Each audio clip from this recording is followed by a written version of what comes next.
Voici mes bébés. Ça demande beaucoup de travail, mais c'est palpitant. Les plantes génétiques poussent partout, mes droits sont bafoués par des OGM. On ne nous a jamais demandé notre avis.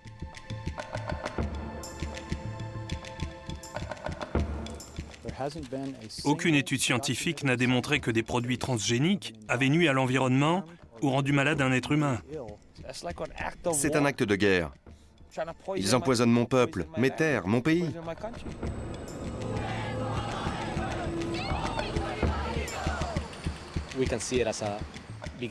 C'est une expérience à grande échelle qui est lancée à Hawaï. Si les choses tournent mal, la faune locale et l'écosystème des îles seront anéantis.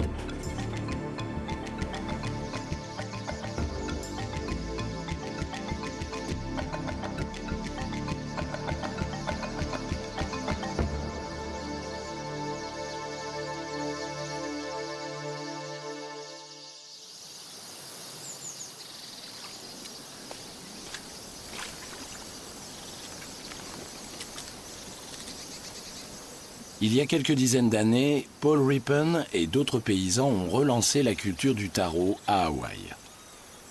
Pour les insulaires, ce tubercule est une plante mythique. Le taro n'est pas seulement un aliment, c'est une philosophie de la vie. Ce qui me plaît le plus avec le taro, c'est que c'est délicieux. Rien à voir avec les pommes de terre ou le riz. Le taro est savoureux même sans accompagnement.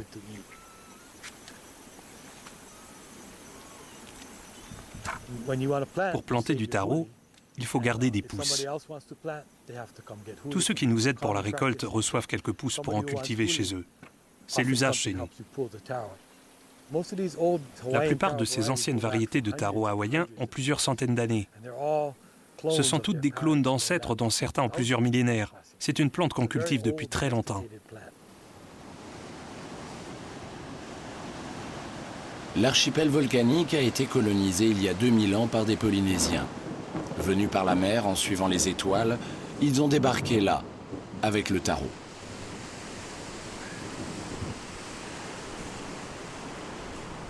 Sur les pentes des volcans, les temples et les lieux de culte rappellent l'époque lointaine où les îles étaient encore dirigées par des rois.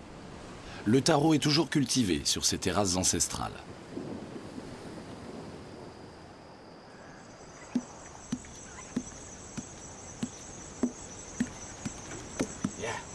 Il faut mettre un peu d'eau. Pour le broyer, il faut taper fort.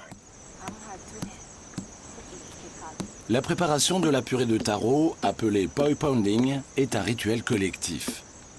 Autrefois, cette purée de légumes, très nourrissante et sucrée, constituait souvent la seule nourriture des insulaires. Pour les Hawaïens, le taro est comme un frère aîné. Si vous en prenez soin, eh bien, il prend soin de vous. Je suis le gardien du taro et la plante me nourrit. Nous sommes liés par un partenariat. Le taro appartient à tous et doit nourrir tout le monde. Il fait partie intégrante de la culture hawaïenne. Or, au printemps 2006, les insulaires apprennent qu'une variété génétiquement modifiée de leur légume national vient d'être brevetée. Pour eux, c'est une déclaration de guerre. Des centaines de manifestants protestent dans les rues d'Honolulu contre la commercialisation de leurs plantes. Le génie génétique se retrouve ainsi au cœur du débat politique. Et les Hawaïens apprennent que le taro n'est qu'une des nombreuses plantes soumises à des modifications génétiques et testées dans l'archipel. Il y en aura d'autres.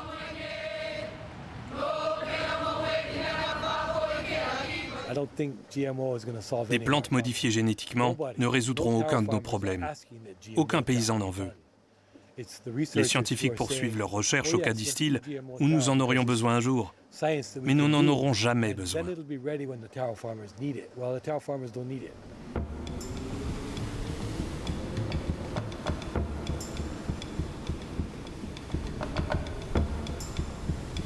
Sur la côte sud de Big Island, la plus grande île de l'archipel, un volcan crache sa lave dans les flots du Pacifique.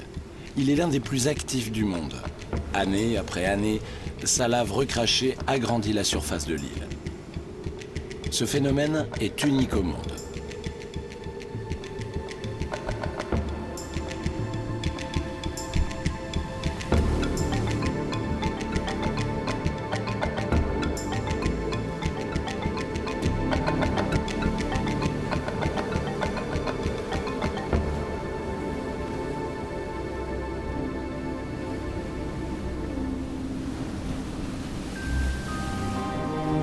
Quelques kilomètres plus loin, le sol volcanique est couvert de plantations de papayes.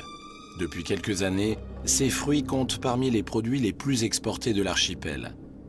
Pourtant, il y a 10 ans à peine, les plantations ont bien failli disparaître, ravagées par un virus.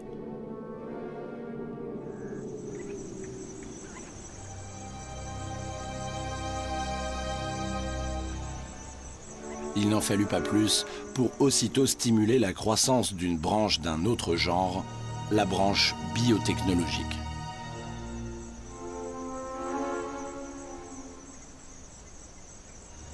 Denis Gonçalves, directeur du Centre de recherche agronomique de Big Island, est considéré comme le sauveur de la culture de la papaye. Son équipe a réussi à modifier génétiquement la papaye locale afin qu'elle résiste à l'agent pathogène.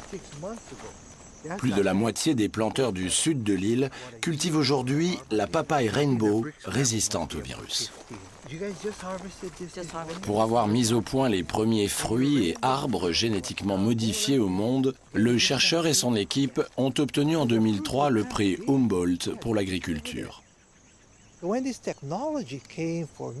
D'emblée, j'ai été convaincu que cette technologie pourrait théoriquement rendre la papaye résistante au virus sans modifier son apparence ni sa saveur.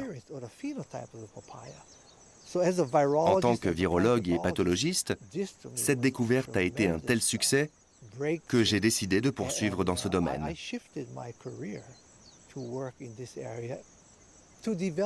Pour rendre la papaye résistante, nous avons implanté un infime segment du gène viral dans le génome de la papaye.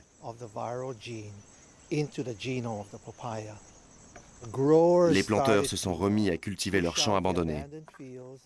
Le paysage a changé, les plantations s'épanouissent, une nouvelle variété de papaye y pousse.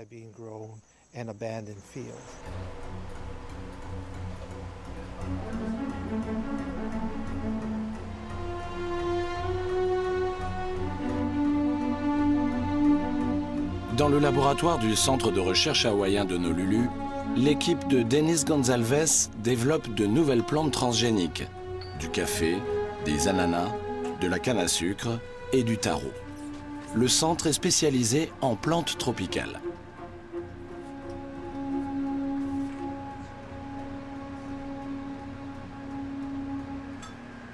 La biologiste Maureen Fitch, spécialiste de la culture cellulaire, a participé à la création de la papaye Rainbow. À présent, elle développe une nouvelle génération de papayes qui doit résister à un maximum de virus apparaissant à travers le monde. Nous utilisons l'embryon de la semence de la papaye, car il a un plus grand potentiel pour générer d'autres embryons auxquels nous inoculons le gène codant. Nous avons réuni de façon synthétique une vingtaine de virus ring spot du monde entier. Nous inoculons cette séquence à la papaye en espérant qu'elle résistera à ces 20 virus.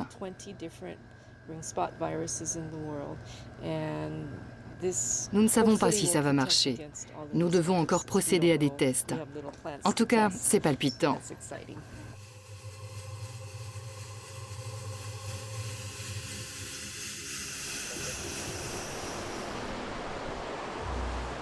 Hawaï n'est pas seulement un site de rêve pour les vacances.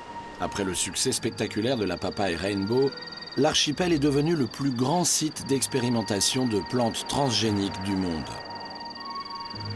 Les îles offrent des conditions idéales, une profusion de terre en friche, un sol très fertile, un climat idéal autorisant plusieurs récoltes par an. Et, sait-on jamais, si les choses devaient mal tourner, le continent le plus proche se trouve à plusieurs milliers de kilomètres.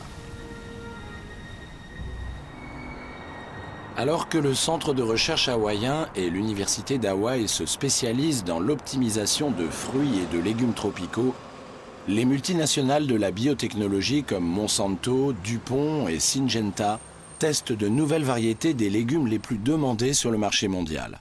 Ils ont déjà réalisé plus de 4000 tests avec des variétés transgéniques de maïs, de soja et d'autres légumes. L'industrie biotechnologique a fait d'Hawaï un laboratoire à ciel ouvert. La façon dont les OGM vont marquer nos vies et l'avenir de la planète se décide ici. Thor Valenzuela, expert agronome à l'université d'Hawaï, conseille les paysans et récolte des données sur les méthodes de culture traditionnelles de l'archipel. Il s'est toujours montré très critique à l'égard de la propagation de variétés transgéniques. Au début, il était seul. La plupart de ses collègues avaient peur de critiquer les puissantes multinationales. Elles sont devenues les plus grands pourvoyeurs d'emplois à Hawaï. Et elles soutiennent la recherche sur les îles isolées.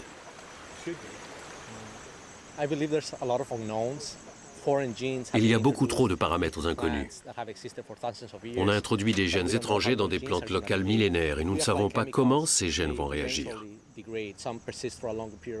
Si l'on répand des produits chimiques, ils finissent un jour par disparaître. Mais il n'en va pas de même avec les organismes génétiquement modifiés. Une fois qu'on les introduit dans la nature, ils y sont pour toujours. Si dans 10 ans on découvre que ces OGM provoquent des catastrophes environnementales ou des maladies, nous ne pourrons plus revenir en arrière.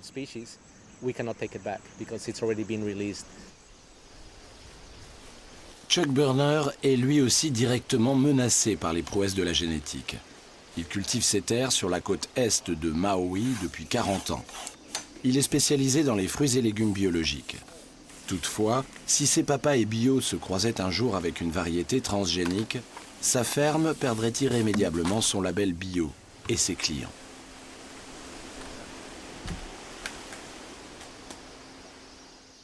Les arbres sauvages sont déjà infectés et ça se répand lentement dans l'île. Bien qu'on soit installé à 2 heures de toute habitation, les touristes en vadrouille répandent les graines des papayes qu'ils consomment.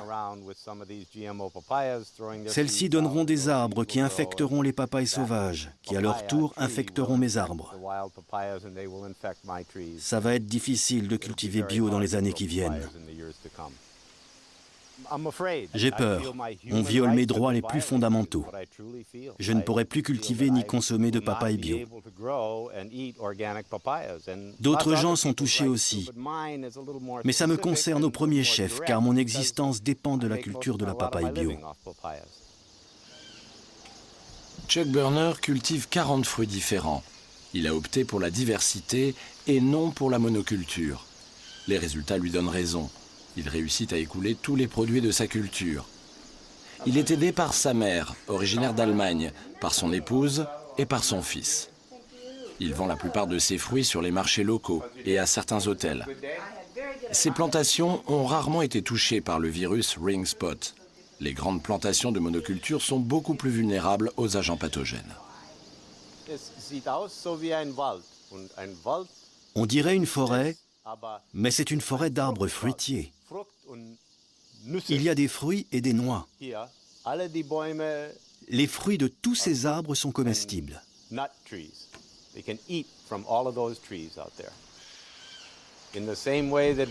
C'est comme pour l'homme. Pour sa santé, il doit consommer différents fruits, légumes et noix. Et bien de la même façon, mes arbres poussent bien mieux quand ils sont entourés d'autres espèces. Aucune espèce ne prédomine, les arbres sont mélangés. C'est ça qui leur donne de la force, qui les fait pousser si bien, qui leur fait produire des fruits savoureux.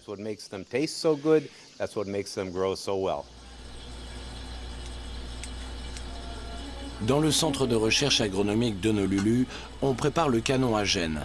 De minuscules particules de tungstène doivent faire passer du matériel transgénique dans une culture cellulaire d'embryons de papaye.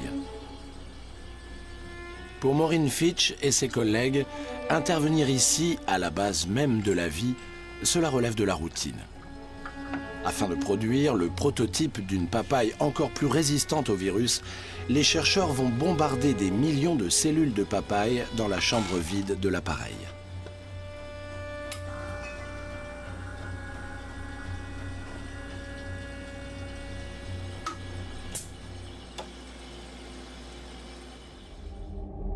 Les nanoparticules, enrobées du matériel génétique, sont propulsées par un canon à air comprimé.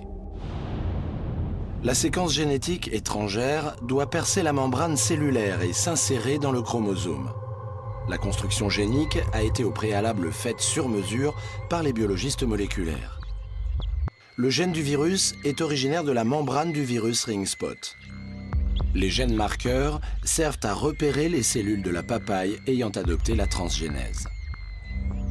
Quant au promoteur, c'est ainsi qu'on appelle la séquence d'ADN prélevée sur un autre virus, il active le nouveau gène codant dans le patrimoine génétique de la cellule végétale.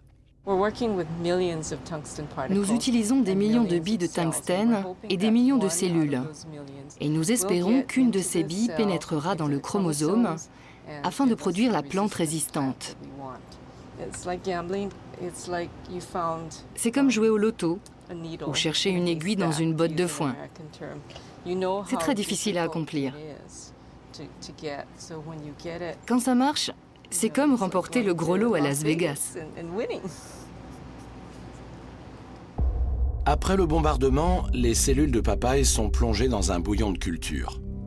Les cellules dont le patrimoine génétique a été modifié prennent une couleur bleue.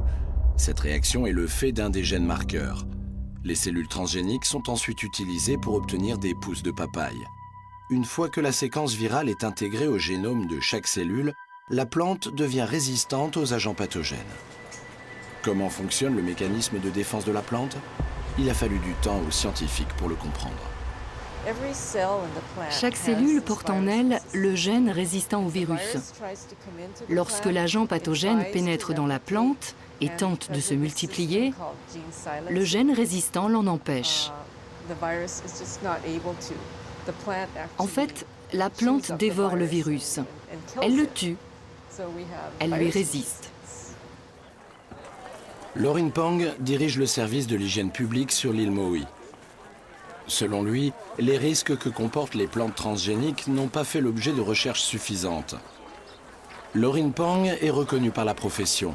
Il a reçu de nombreux prix scientifiques et a travaillé comme chercheur et conseiller auprès de l'Organisation mondiale de la santé à Genève. Aujourd'hui, il milite activement contre la propagation des plantes transgéniques à Hawaï. La séquence qu'ils insèrent dans le génome des plantes n'a rien de naturel. Ce processus ne se présente jamais dans la nature. Il ne s'agit pas d'une simple mutation, mais d'une mutation à partir d'une espèce étrangère.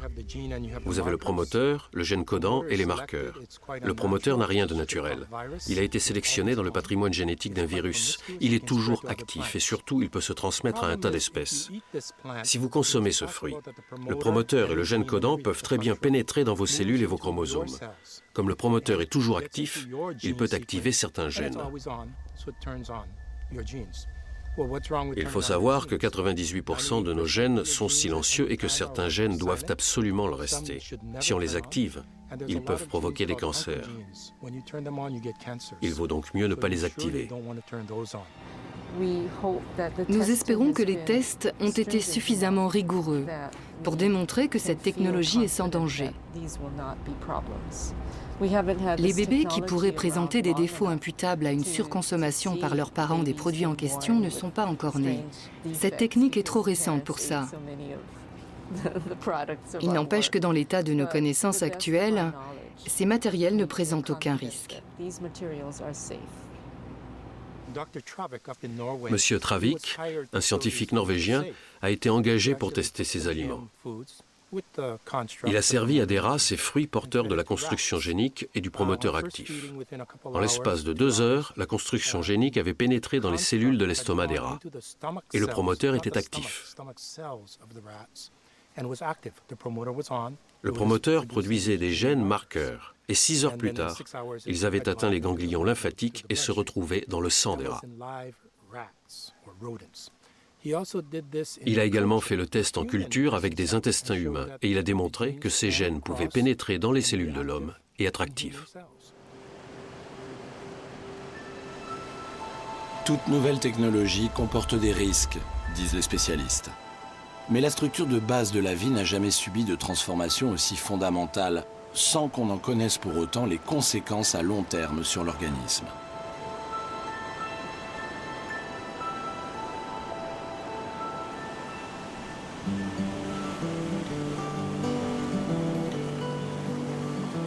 Une fois par semaine au moins, Chuck Berner se consacre à son passe-temps favori. Pour cet homme de 61 ans, le surf est un élixir de jouvence. Glisser sur les vagues préserve sa jeunesse et sa santé. Il en est convaincu.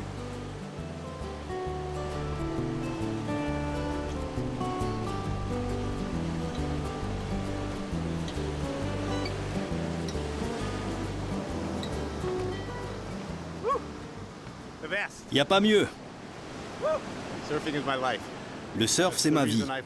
Si je cultive des fruits, c'est pour pratiquer le surf. Ça purifie l'esprit et l'âme. Chaque minute, je suis reconnaissant de vivre. Relativement isolée, la côte orientale de Maui est encore préservée.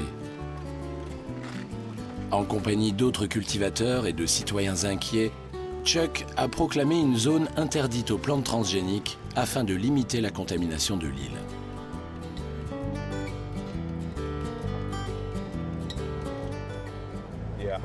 Hana est un coin unique, complètement isolé.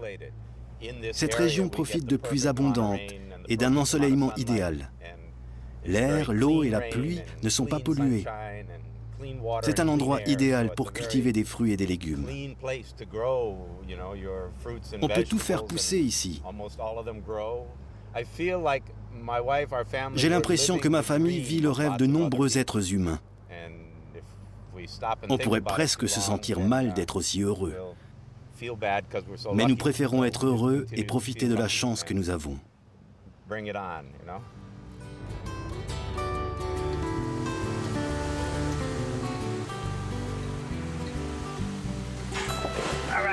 Salut, comment allez-vous?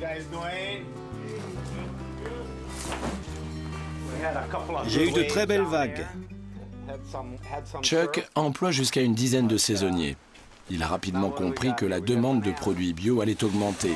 Pas seulement à Hawaï, mais en Californie, marché le plus important des fruits hawaïens-unis. Une minorité croissante privilégie la santé et choisit des produits biologiques. Chuck espère que qualité et diversité s'imposeront de plus en plus. Ce débouché est très prometteur pour les producteurs hawaïens.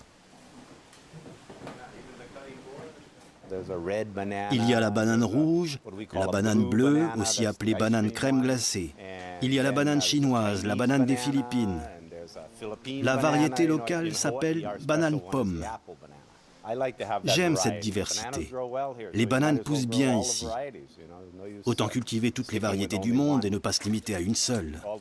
Les grandes plantations cultivent une seule variété pour approvisionner le continent. J'aimerais qu'il y ait plus de cultivateurs bio. Tout Maui devrait être bio. C'est mon rêve. De l'autre côté de Maui, c'est un autre genre de rêve qui a pris le dessus. Les champs accueillent d'immenses plantations de plantes transgéniques.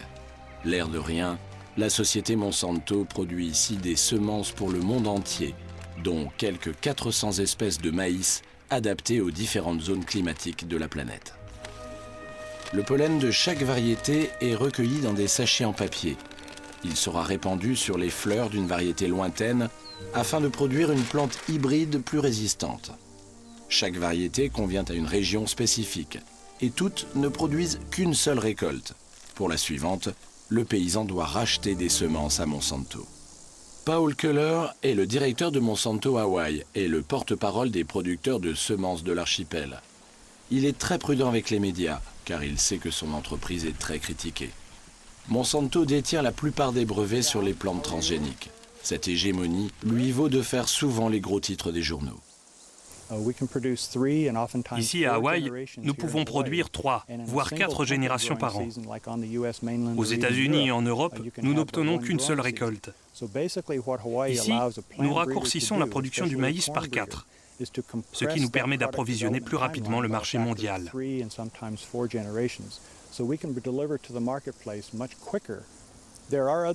D'autres pays offrent les mêmes conditions climatiques favorables pour produire plusieurs récoltes annuelles. L'avantage d'Hawaï, c'est que l'archipel dispose du même cadre légal que les États-Unis. C'est une région politiquement stable. Ici, notre activité est protégée par les lois en vigueur aux États-Unis. L'industrie biotechnologique profite à Washington de la protection d'hommes politiques influents qui soutiennent que le progrès, c'est l'avenir. Les sociétés comme Monsanto peuvent même agir en secret. Elles ont le droit de tester dans la nature des organismes transgéniques non agréés, comme des plantes dont la teneur en huile a été modifiée ou qui possèdent d'autres propriétés ajoutées. Avant d'être cultivée à Hawaï, toute nouvelle plante transgénique est soumise à des tests rigoureux, dans des serres, par des agents du ministère de l'Environnement et du ministère de la Santé et de l'Hygiène publique.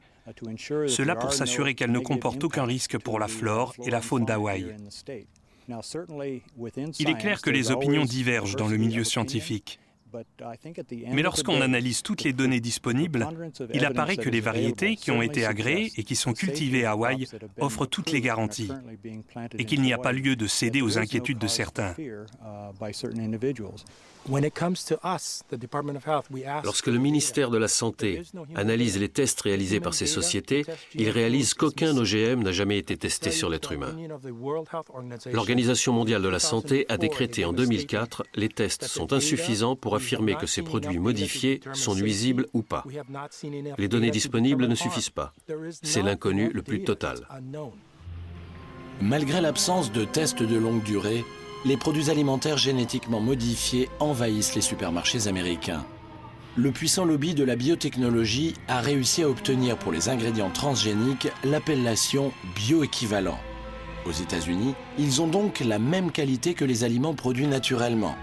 Grâce à cette classification, les sociétés sont dispensées de procéder à des tests pour vérifier leur nocivité pour l'être humain. Et les producteurs qui utilisent des OGM sont, eux, dispensés de le signaler sur les emballages de leurs produits.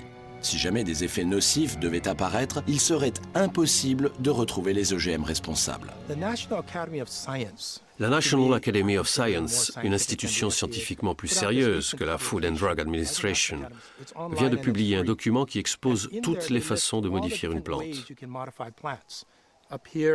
Ici en haut, la façon la plus commune, le croisement. Ici en bas, la modification génétique la plus radicale. Et horizontalement, la probabilité d'effets involontaires sur la santé. Avec la méthode transgénique, ces risques sont très élevés.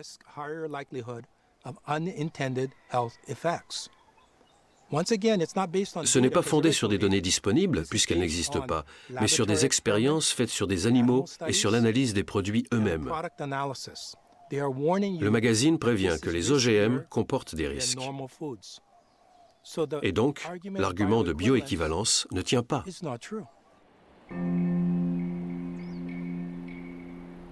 L'île de Molokai.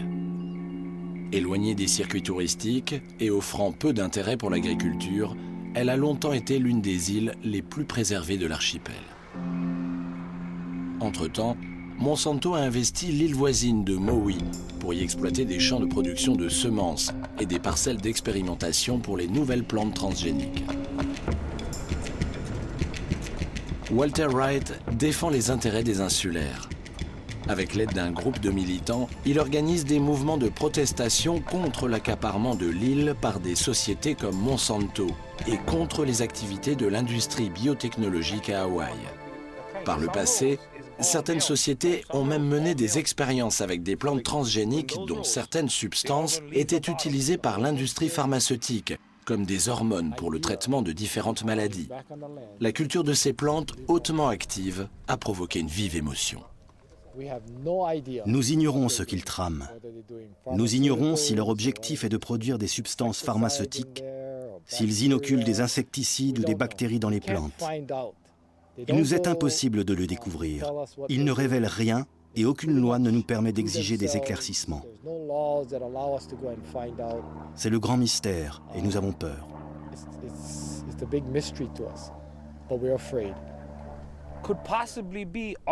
Il faut interdire ça sur Molokai. Les lois protègent uniquement leurs droits et leurs semences. Ils n'ont même pas l'obligation de nous informer. Ça ressemble à un acte de guerre.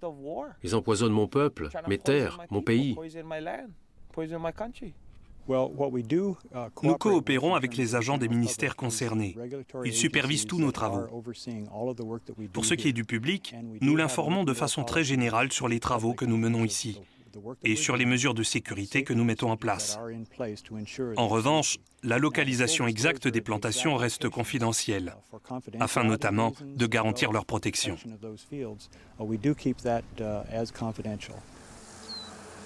Plusieurs plantations jouxtent des zones habitées. Un lycée et une crèche se trouvent à quelques mètres d'un champ transgénique.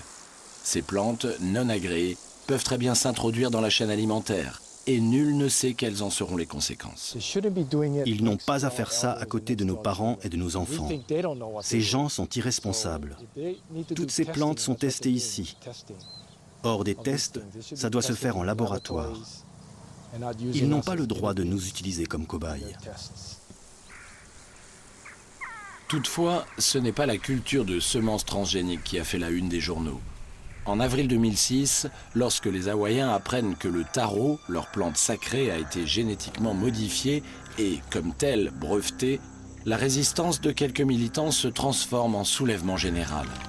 Que des gens et des sociétés s'approprient et commercialisent une plante qui a de tout temps appartenu à la communauté est considérée comme une attaque contre la culture hawaïenne.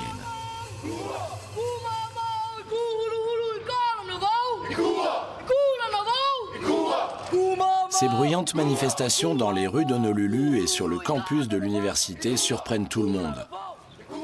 Personne ne s'attendait à voir les paisibles Hawaïens réagir de façon aussi virulente.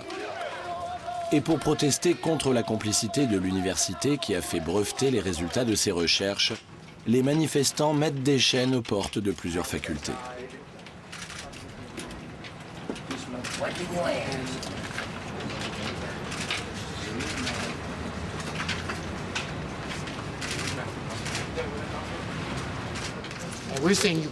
Vous n'avez pas le droit d'accaparer notre taro. C'est aussi simple que ça. Et ça devrait suffire à vous faire renoncer à ces brevets. La direction de l'université réagit aussitôt. Elle comprend qu'en s'obstinant, elle risque de provoquer une révolte générale. Elle proclame un moratoire en promettant aux manifestants de satisfaire à leurs demandes. En empêchant la révolte, le chercheur Steve Ferrara et ses collègues veulent surtout empêcher que la croissance de la jeune branche du génie génétique soit compromise à jamais sur l'île. Pour apaiser les écologistes, nous avons accepté de repousser nos travaux sur le taro hawaïen. Mais nous n'y renoncerons pas. Nous remettons à plus tard, afin d'engager préalablement le dialogue avec la communauté et tenir compte de leur position. Paul Rippon, le cultivateur de taro, se réjouit de constater que de plus en plus d'Hawaïens se méfient de la biotechnologie. Ils s'en méfient à cause des risques inconnus dus à la manipulation génétique, mais aussi parce que si le taro, leur plante ancestrale, est commercialisée, toute leur culture s'en trouvera perturbée. Si la pousse de taro ne peut plus être transmise en cadeau sans contrevenir aux droits du détenteur du brevet, les traditions culturelles vont s'étioler. Breveter le taro est profondément injuste. Les Hawaïens ont mis des millénaires à en perfectionner les différentes variétés. Les brevets sont l'antithèse de ce que font les paysans. Ils devraient être abolis. Breveter des plantes de culture devrait être interdit. Cette affaire ne va rien changer pour moi. En tant que cultivateur, j'ignorerai le brevet. Je cultiverai ce taro breveté et je continuerai à offrir des pousses à qui je veux. J'ignorerai totalement les droits du brevet. Et si on veut me jeter en prison, qu'on le fasse. Ce sera plutôt comique de se retrouver en prison pour avoir cultivé des légumes.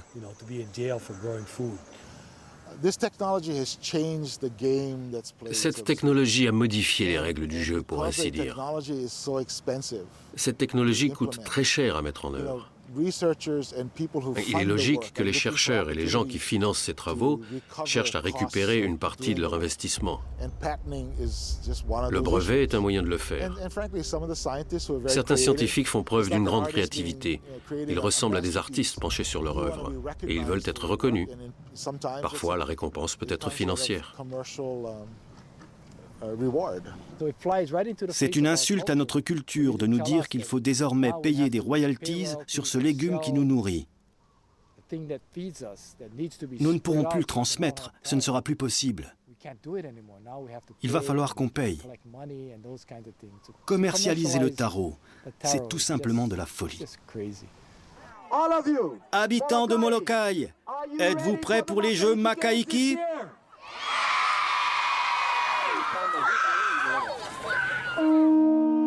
La grande fête Makahiki réunit les Hawaïens de souche de Molokai. Leurs chants célèbrent leur attachement ancestral à la nature et préservent autant qu'ils peuvent une culture sur le point de tomber dans l'oubli. L'entretien des traditions est aussi une façon de protester contre la domination mercantile et culturelle américaine. Autrefois, les missionnaires et les colons blancs se sont emparés de l'archipel. Aujourd'hui, d'autres colons veulent privatiser le patrimoine génétique des organismes vivants. Ces 150 dernières années, l'agriculture industrielle a eu de nombreuses conséquences négatives. Les terres cultivées sont devenues impropres à la culture. Les terres étaient aux mains de quelques propriétaires seulement, ce qui provoquait d'immenses inégalités. Nous devons abandonner les grandes plantations et opter pour une culture biologique adaptée à chaque village. Pour maintenir la richesse de nos communautés rurales, il faut favoriser les petites exploitations biologiques qui produisent des fruits et des légumes de meilleure qualité. Pour l'instant, l'archipel hawaïen est toujours dominé par les grandes plantations de monoculture. Mais l'industrie de l'ananas et même celle de la papaye sont en crise. En dépit du génie génétique, les papayes Rainbow, made in Hawaii, ne peuvent pas rivaliser avec les fruits bon marché d'Amérique centrale. De plus, le Japon, premier importateur de papayes hawaïennes, interdit l'importation de fruits ou légumes transgéniques. Pour Denis Gonzalez, c'est un coup rude. La biotechnologie détruit peut-être les agents nuisibles, mais elle détruit aussi l'exportation. Nous espérons que la papaye sera bientôt autorisée à entrer au Japon. De plus en plus de pays suivront l'exemple de l'Inde qui a assoupli ses lois et autorise l'entrée de certains fruits et légumes transgéniques interdits il y a encore 5 ans. De plus en plus de pays finiront par accepter les produits transgéniques.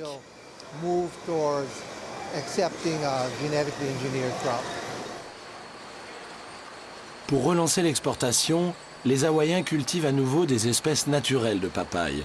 Toutefois, le Japon exige des garanties sur la provenance des fruits. Tous les arbres sont analysés afin que soit garantie leur pureté génétique. Les paysans bio n'échappent pas à la règle. Pour pouvoir exporter leurs produits à l'étranger, désormais, ils doivent également montrer patte blanche. Denis Gonzalez persiste toutefois à penser que les deux cultures peuvent se côtoyer sans risque. À Hawaï, des papayes transgéniques sont cultivées à côté de papayes non transgéniques.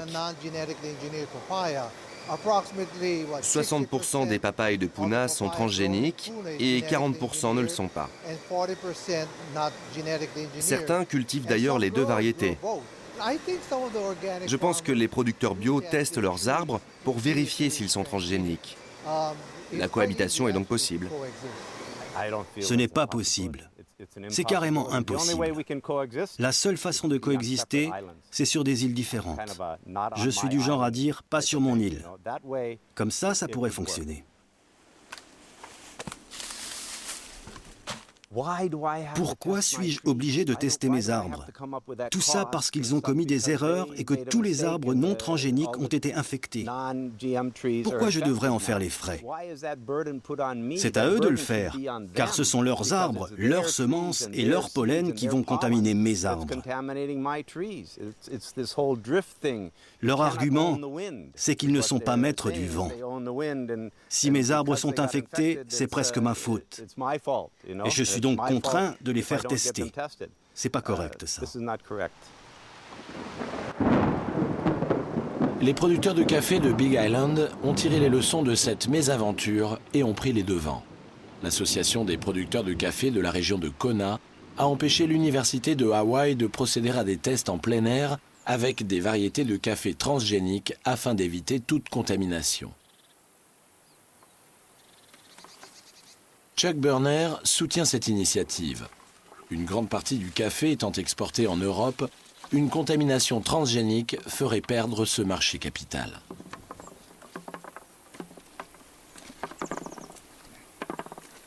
Nous tenons ce marché, nous leur vendons un merveilleux café. Les Européens adorent la saveur de nos grains. Si nous produisons un café qui déplaît aux Européens ou qui serait légèrement contaminé par une variété transgénique, ça reviendrait à se tirer une balle dans le pied. Ce serait une erreur monumentale. Aujourd'hui, la biotechnologie suscite beaucoup de craintes. On l'a dit, très dangereuse. Ne perdons pas de vue que cela fait 10 ans maintenant que l'on plante des variétés transgéniques aux États-Unis et dans le monde entier. Et qu'aucune étude scientifique n'a démontré que des produits transgéniques avaient nui à l'environnement ou rendu malade un être humain.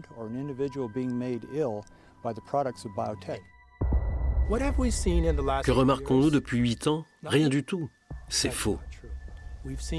Nous constatons une augmentation des asthmes graves, surtout chez les filles, ainsi qu'un accroissement des prématurés, de certains cancers, des troubles nerveux et des troubles de l'attention. Alors on nous rétorque qu'on ausculte davantage et que ces troubles n'ont pas augmenté. Pas si sûr. L'augmentation du diabète chez les adolescents est flagrante. On dit que c'est l'obésité. Nous avons toujours eu des ados en surpoids, mais jamais autant de diabétiques. Nous constatons beaucoup de désordres. Mais on ne peut rien prouver puisque les OGM ne sont pas signalés sur les emballages. Seule une poignée d'Hawaïens lutte activement pour l'avenir de notre alimentation de base. Mais depuis que les manigances de l'industrie biotechnologique éclatent au grand jour, le malaise et les critiques augmentent. Paul Rippon espère que les expériences transgéniques qui sont menées à Hawaï ne nuiront pas à ses petits-enfants.